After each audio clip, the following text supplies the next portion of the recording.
Against an active killer, your best solution, if at all possible, is to run until you're out of range. Hi everyone, this is John with today's active self-protection lesson out of Fort Lauderdale, Florida. We're going to cover the video that we have here of the Fort Lauderdale active killer in the airport there, because there are some important lessons here to learn about surviving the initial ambush and about the paradigm for surviving an active killer of run, hide, fight. Just another day at the baggage carousel here, and you're going to see from the far left side, you're going to see this guy in this turquoise blue shirt is now going to pull a gun and just start firing people at random. And we're going to listen in on a cell phone video of this in just a second, come back and learn some lessons, but this is how fast it happens.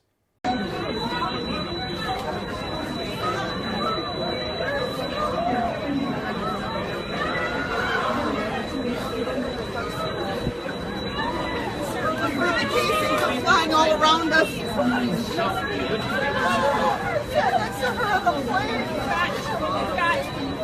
This one just makes me so angry. Please make sure to click through the link in the description to more lessons. There are 8 of them on our website. Let's think about some of the more important ones here. And the first one is that you are always responsible for your self-defense, but there's not always something you can do. Because if you look at this guy right here, he doesn't look like a threat at this point. He's not showing any kind of threatening gestures or anything like that, and his gun is concealed.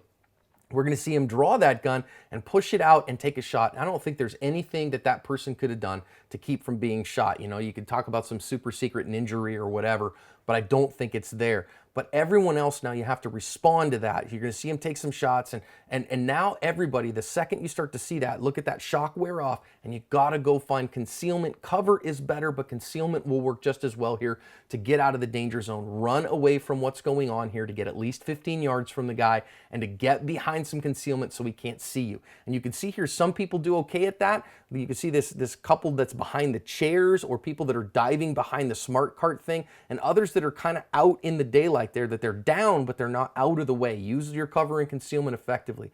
Next, when we see the cell phone video here, expect chaos from these kind of things and expect everyone to be in shock. We saw this woman here, you know, as he's kind of looking around, everybody's kind of trying to figure out what to do next, and this woman's talking about shell casings and those kind of things, and everyone's in shock. You got to be the one that maintains your awareness, that maintains a control of what's going on to get help where it's needed. And finally, as tragic and terrible as it is, we see these people here who are in desperate need. We can see 3 people that are helping this one person, and then a lot of people standing around and doing nothing.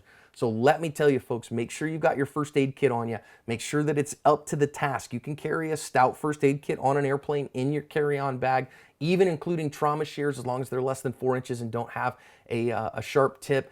And make sure you have the skills and the tools with you so that you can help in the moment if you can. I don't think that the people that were shot could have really done a whole lot here to prevent it, given everything that went down, but responding to it, getting out of the danger zone if you possibly can, getting this guy stopped, and then getting first aid to the people who need it until the first responders get here is incredibly, incredibly important. So let's make sure that we have the attitude, the skills, and the plan to do so that we can cover our ASP.